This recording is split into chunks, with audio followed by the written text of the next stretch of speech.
कासगंज जनपद में एक युवक ने खुद को मशहूर करने के लिए बीच रोड पर पुलिस का बैरियर लगाकर मरने की नौटंकी की है। युवक के साथ पूरी नौटंकी की रील बनाते रहे युवक के साथ ही वहीं ट्रैफिक पुलिस रील के दौरान मजे लेते दिखी है और जब यह रील सोशल मीडिया पर वायरल हुई तो पुलिस की तरफ से अब कार्रवाई के निर्देश दिए गए। फिल्मी स्टाइल में बस के आगे मोटरसाइकिल अड़ाकर कट्टी की नोक पर बस ड्राइवर से लूटपाट करने वाले आरोपियों को साइबर सेल और सरायपाली पुलिस ने देशी कट्टा और 17 नग जिंदा कारतूस के साथ गिरफ्तार कर लिया है और कार्रवाई की जा रही है।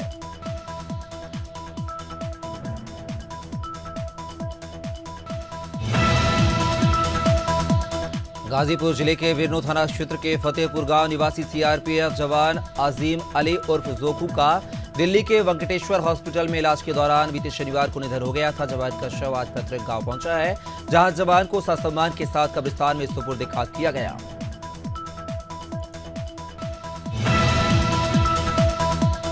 महासमुंद प्रेस क्लब में प्रेस वार्ता लेकर कांग्रेस ने महतारी वंदन योजना को लेकर छत्तीसगढ़ राज्य की भाजपा सरकार को कटघरे में खड़े करते हुए आरोप लगाया कि भाजपा ने विधानसभा चुनाव में छत्तीसगढ़ की प्रत्येक महिला को 1000 रुपए देने का वादा किया था, लेकिन सत्ता में आने के बाद अपना वादा भाजपा भूल गई है। अब कांग्रेस की 23 सितंबर को एसडीएम कार्यालय का घेराव करेगी। उन्नाव के बांगरबहू कोतवाली क्षेत्र में गंगा किनारे से मछली का शिकार करने एक बाइक में सवार 3 साथियों को तेज रफ्तार टेम्पो लोडर ने टक्कर मार दी है, जिसके बाद लोडर पलट गई है। वहीं चालक लोडर छोड़कर मौके से फरार हुआ है। घटना में एक युवक की मौत हो गई है, जबकि 2 लोगों की हालत गंभीर है, जिनको बांगरमऊ से अच्छी से रेफर कर दिया गया है। काशीपुर मंडी समिति में एक बार फिर किसानों की बैठक का आयोजन किया गया है, जिसमें तमाम किसान एकत्रित हुए हैं। प्रदेश में हो रही किसानों की परेशानियों का समाधान निकालने के लिए रणनीति तैयार की गई है, जिसमें तमाम किसान नेताओं के साथ पदाधिकारियों के साथ साथ किसान उपस्थित रहे।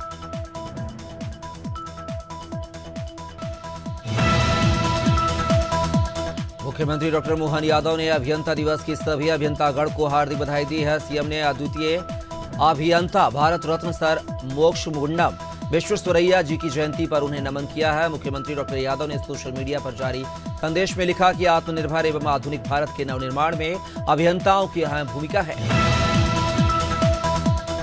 नैनीताल जिले में बारिश के बाद सरकारी संपत्तियों का भारी नुकसान हुआ है। एक ओर जहां कुमाऊं को जोड़ने वाला पुल बंद हो गया है, तो वहीं दूसरी ओर अंतर्राष्ट्रीय स्टेडियम भी खतरे की जद में आ गया है। लेकिन आपदा की इस घड़ी में जिले की प्रभारी मंत्री रेखा आर्य प्रभावित क्षेत्र का निरीक्षण करने के बजाय हल्द्वानी में रेसलिंग कार्यक्रम का शुभारंभ करती नजर आई हैं।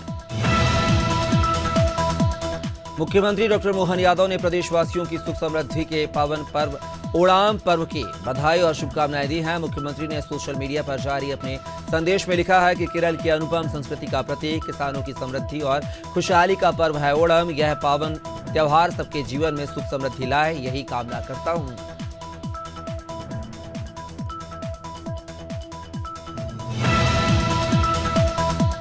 मुख्यमंत्री डॉक्टर मोहन यादव ने भगवान श्री वामन जी के प्राकट्य दिवस वामन द्वादशी व्रत पर्व की शुभकामनाएं दी हैं।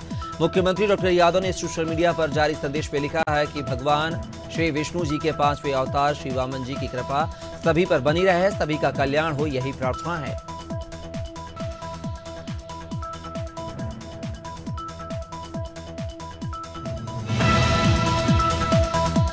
बैरसिया घटना को लेकर मंत्री विश्वास सारंग का बयान सामने आया है। उन्होंने कहा है कि मामले में सरकार ने एक्शन लिया है और जांच की जा रही है।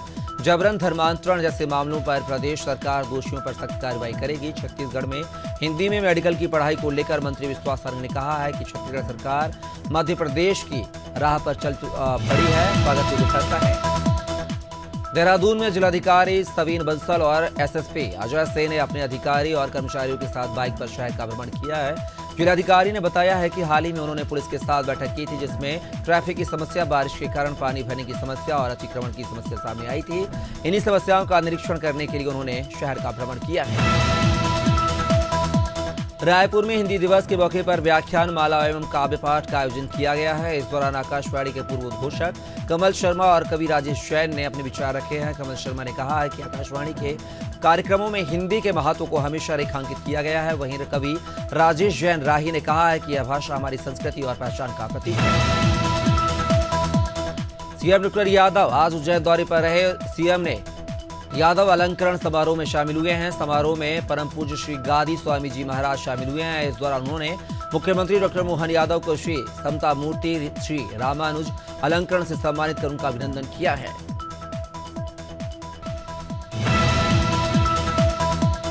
एमपी में बारिश का तीसरा स्ट्रॉन्ग सिस्टम आज से एक्टिव हो रहा है। पिछले 24 घंटे में मध्य प्रदेश के 4 जिले इंदौर, सागर, सीधी और छतरपुर में बारिश हुई है। सबसे ज्यादा पानी सीधी में गिरा है। इंदौर, सागर और नौगांव में बूंदाबांदी हुई है। मौसम वैज्ञानिकों का कहना है कि अगले 3 दिन तक मध्य प्रदेश के पूर्वी हिस्से में भारी बारिश होगी। उत्तराखंड विधानसभा के पूर्व अध्यक्ष स्वर्गीय हरवंश कपूर की स्मृति में एक स्मृति द्वार का निर्माण किया गया है, जिसका लोकार्पण कैबिनेट मंत्री प्रेमचंद अग्रवाल ने किया है। इस मौके पर स्वर्गीय हरवंश कपूर को याद कर उन्हें श्रद्धांजलि दी गई है। कैबिनेट मंत्री प्रेमचंद अग्रवाल ने बताया कि हरवंश कपूर का देहरादून के विकास में अहम योगदान रहा है। यूपी के फतेहपुर में बाईपास किनारे एक नाबालिग का शव मिलने से सनसनी फैल गई है। नाबालिग शाम से लापता थी, जिसकी तलाश में परिजन जुटे थे। मृतका के परिजन का कहना है कि नाबालिग की गुमशुदगी की शिकायत थाने में दर्ज कराई गई थी, जिसके बाद आज उसका शव मिला है। घटना की सूचना के बाद एडिशनल एसपी ने सर्विलांस टीम के साथ मौके पर पहुंचकर जांच शुरू की है। छुरिया के PMC Swami Atmanand high school और रानी सूर्यमुखी देवी महाविद्यालय में छात्रावास अधीक्षक के लिए कड़ी सुरक्षा के बीच परीक्षा हुई है। PMC Swami Atmanand high school में 150 परीक्षार्थियों में से 71 ने भाग लिया है, तो वहीं रानी सूर्यमुखी देवी महाविद्यालय में 400 परीक्षार्थियों में से 171 परीक्षार्थियों ने भाग लिया है।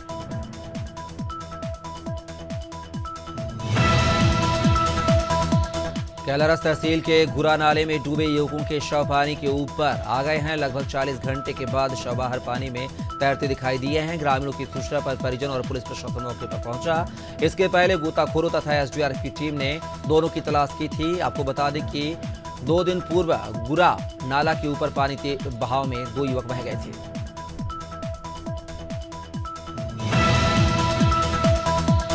जौरा से कैलारस तक मेमू ट्रेन शुरू होगी। केंद्रीय दूरसंचार मंत्री ज्योतिरादित्य सिंधिया 19 सितंबर को हरी झंडी दिखाएंगे। जौरा अलापुर रेलवे स्टेशन से ट्रेन को दोपहर 12:30 बजे कैलारस के लिए रवाना किया जाएगा। मुरैना सांसद शिव मंगल सिंह तोमर भी समारोह में शामिल होंगे।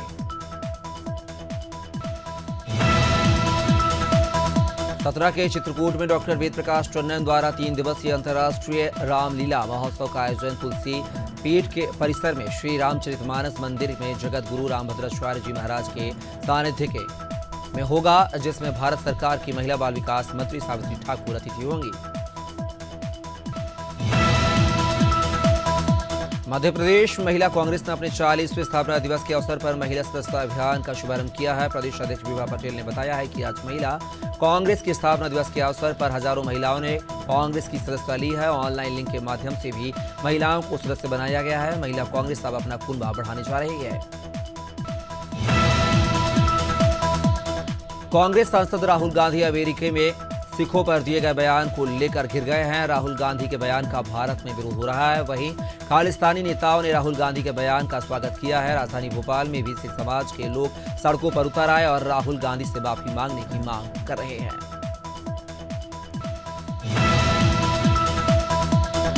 कैबिनेट मंत्री प्रहलाद सिंह पटेल ने गोटे गांव में बीजेपी के नए सदस्यों का स्वागत किया है। उन्होंने कहा है कि हर 6 साल में बीजेपी में सदस्यता का नवीनीकरण किया जाता है और इस बार प्रधानमंत्री नरेंद्र मोदी के जन्मदिवस पर स्वच्छता पखवाड़ा मनाया जाएगा। साथ ही समाज सेवा के कार्य भी किए जाएंगे।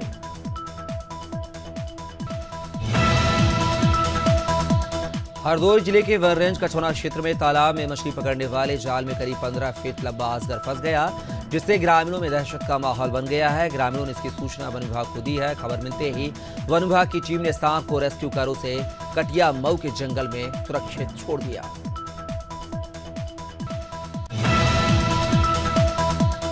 बदायूं की कुंवरगांव थाना पुलिस को बड़ी सफलता हाथ लगी है। 3 लोगों को 39 किलो 100 ग्राम डोडा शुल्का के साथ गिरफ्तार किया है। तीनों अभियुक्तों को कार्रवाई के बाद जेल भेज दिया गया है।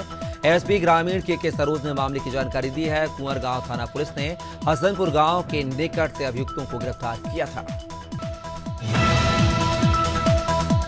लखनऊ में छात्रा के अपहरण की कोशिश करने का मामला सामने आया है, जहां स्कूल से घर लौट रही छात्रा को कार सवार बदमाशों ने अगवा करने की कोशिश की है, लेकिन सफल नहीं होने के कारण बदमाश छात्रा की आंखों में नशीला पाउडर झोंककर फरार हो गए हैं। इस घटना के बाद पीड़िता के पिता ने थाने पहुंचकर शिकायत कर कार्रवाई की मांग की है। वहीं पुलिस ने मामला दर्ज कर जांच शुरू कर दी है।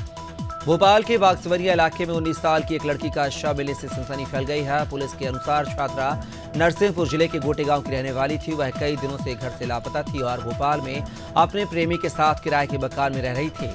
पुलिस ने बताया है कि अंकिता के गले में फंदा लगा हुआ था। मकान मालिक ने घटना की सूचना दी है, लेकिन प्रेमी मौके से फरार है।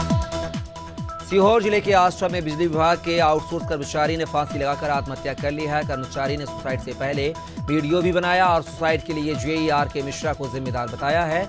इधर इस घटना के बाद आक्रोशित परिजन और यादव समाज के लोगों ने पार्वती थाने का घेराव किया और आरोपी अधिकारी पर सख्त कार्रवाई और गिरफ्तारी करने की मांग की है।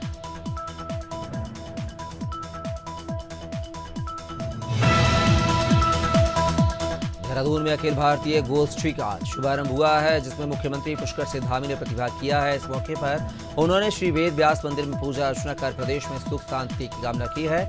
इस कार्यक्रम में देश भर से आए लोगों का स्वागत करते हुए सीएम ने कहा है कि संस्कृत भारती का हर सदस्य संस्कृत भाषा के प्रचार प्रसार में महत्वपूर्ण भूमिका निभा रहा है।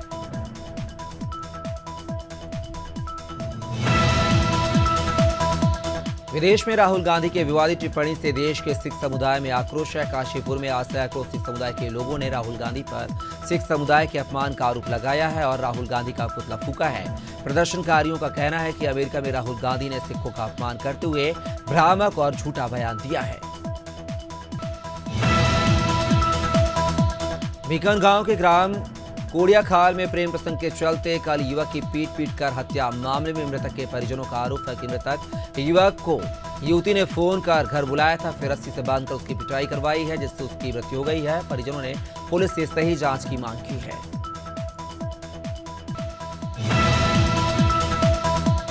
मटियागढ़ थाना क्षेत्र के बेलखेड़ी गांव में खेत में निकलने के विवाद को लेकर एक बुजुर्ग किसान के साथ मारपीट का मामला सामने आया है। पीड़ित बुजुर्ग किसान ने मटियागढ़ थाना पहुंचकर घटना की रिपोर्ट दर्ज कराई है। घायल किसान पहलवान से ने बताया है कि खेत में लगी फसल में से निकलने को मना किया तो गाली गलौज कर लाठी डंडे से मेरे साथ मारपीट की गई। फर्रुखाबाद में माफिया अनुपम दुबे के फरार भाई अनुराग दुबे उर्फ डब्बन के घर कुर्की की कार्रवाई की गई है। काफी समय से अनुराग दुबे उर्फ डब्बन फरार चल रहे हैं। डब्बन पर फर्रुखाबाद फतेहगढ़ जनपद पुलिस ने 25,000 रुपए का नाम घोषित कर रखा है। थाना छिबरामऊ के क्राइम इंस्पेक्टर चंद्र प्रकाश तिवारी ने अनुराग दुबे के घर पर कुर्की की कार्रवाई की। अंतागढ़ को जिला बनाने समेत क्षेत्र में स्थानीय समस्याओं को लेकर SC, ST, OBC वर्ग के द्वारा 5 सितंबर को कलेक्टर के नाम अंतागढ़ SDM को ज्ञापन सौंपा गया था, जिसमें समस्या का समाधान करने 19 सितंबर तक का अल्टीमेटम दिया गया था, परंतु अभी तक प्रशासन द्वारा कोई एक्शन नहीं लिया गया है, जिसे लेकर आज स्थानीय वन विश्राम गृह में SC, ST, OBC वर्गों की मीटिंग हुई है। फतेहपुर के नवागढ़ डीएम रविंद्र सेन ने आज फतेहपुर जिले के सभी अधिकारियों के साथ बैठक की है। डीएम ने अधिकारियों को सख्त लहजे में जन सुनवाई सहित जनता की समस्याओं पर जमीनी स्तर में काम करने का अल्टीमेटम दिया है। डीएम ने कहा है, सरकार की मंशा के अनुरूप विकास कार्यों को प्राथमिकता दूंगा। साथ ही बैठक के उपरांत कहा है कि जन सुनवाई पर समस्त अधिकारी मौजूद रहेंगे। नर्मदापुरम जिले के माखन नगर में देर रात 4 चोरी के मामले सामने आए हैं, जिसमें से मोटरसाइकिल से आए चोरों ने दुकानों को अपना निशाना बनाया है। चोरों के हौसले इतने बुलंद है कि उन्होंने अलग अलग 4 जगहों पर चोरी की वारदात को अंजाम दिया। वहीं रात में गश्त करने वाली पुलिस पर सवाल खड़े हो रहे हैं। सिवनी जिले की छपारा पुलिस ने सरंडिया गांव में हुए युवक के हत्याकांड का खुलासा 24 घंटे के भीतर कर दिया है। मामले में 2 आरोपी आशीष वर्मा और एक नाबालिग को गिरफ्तार किया गया है। दरअसल 13 सितंबर की देर रात हत्या की वारदात को अंजाम दिया गया था। हत्या की मुख्य वजह प्रेम प्रसंग बताई गई है।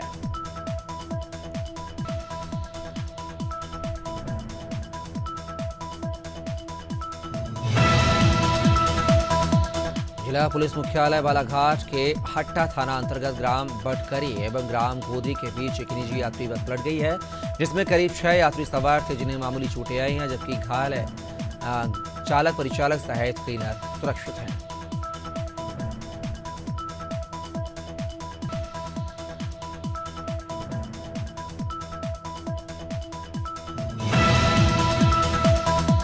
पुलिस ने अंतर जनपदीय चोर गिरोह के 2 सदस्यों को गिरफ्तार किया है। गिरफ्तार अभियुक्तों के पास से चोरी किए गए जेवरात, नकदी व तमंचा कारतूस बरामद किए गए हैं। मुखबिर की सूचना पर पुलिस ने 2 अभियुक्तों के खैरपुर बल्ली गांव के पास से गिरफ्तारी की है। बीते दिनों सहस वान कोतवाली क्षेत्र के ज्वालापुर गांव में हुई चोरी की कोतवाली पुलिस ने खुलासा किया।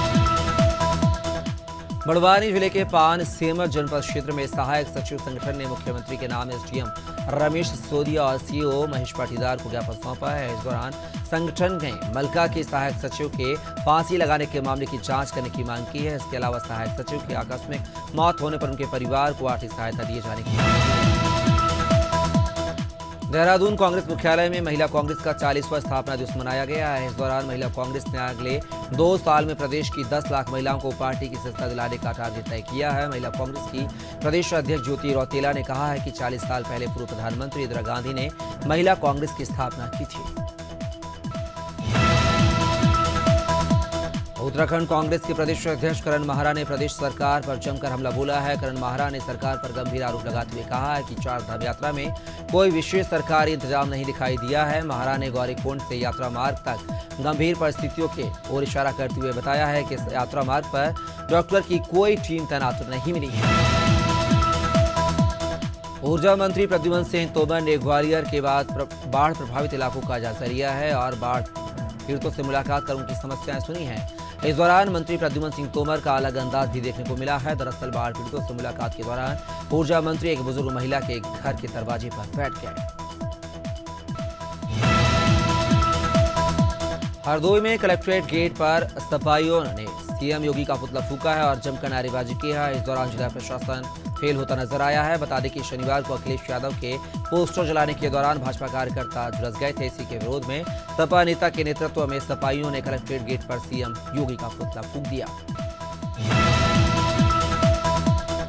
छत्तीसगढ़ बीजेपी प्रदेश प्रभारी नितिन नवीन ने आज कुशाभाऊ ठाकरे परिसर में मैराथन बैठक ली है। बैठक में रायपुर दक्षिण विधानसभा को लेकर रणनीति बनाई गई है। इस बैठक में उपचुनाव प्रभारी शिवरतन शर्मा और श्याम बिहारी जायसवाल शामिल हुए हैं। 40 सालों से ब्रजमोहन अग्रवाल यहाँ विधायक रहे हैं। उनके मार्गदर्शन में चुनाव लड़ा जाएगा, ऐसा श्याम बिहारी ने कहा है।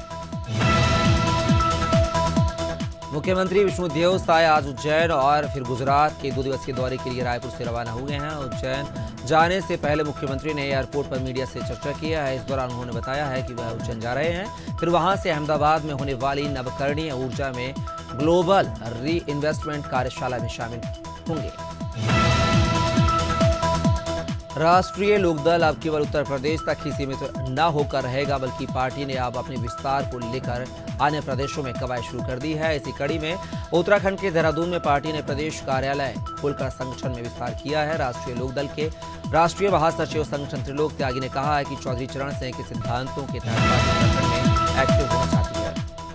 उत्तर प्रदेश के स्वतंत्र प्रभार मंत्री असीम अरुण आजमगढ़ पहुंचे, जहां उन्होंने समाज कल्याण विद्यालय में आयोजित कार्यक्रम में शिरकत किया है। इस दौरान उन्होंने कहा है कि मंगेश यादव एनकाउंटर मामले को सही बताया। उन्होंने कहा है कि पुलिस ने जो कार्रवाई की है वो सही है। वहीं उन्होंने बीजेपी के शासन में पुलिस का मनोबल ऊंचा हुआ है, जबकि सपा के कार्यकाल में पुलिस का मनोबल नीचा हुआ था, ऐसे शब्द भी कहे। ग्वालियर में एक चोर का अनोखा मामला सामने आया है। शातिर चोर ने आईसीआईसीआई से प्रोडेंशियल लाइफ इंश्योरेंस के दफ्तर में चोरी की वारदात को अंजाम देकर एक धमकी भरा पत्र भी छोड़ा है। पत्र में धमकाते चोर ने लिखा है, इस चोरी की वजह गार्ड मुहैया कराने वाली कंपनी सिम्स और सनराइज है। 24 घंटे में 2 लाख रुपए घाटी गांव हाईवे पर लिखे गए खंबे के पास रख दे, वरना फिर से चोरी की वारदात को अंजाम दिया जाएगा।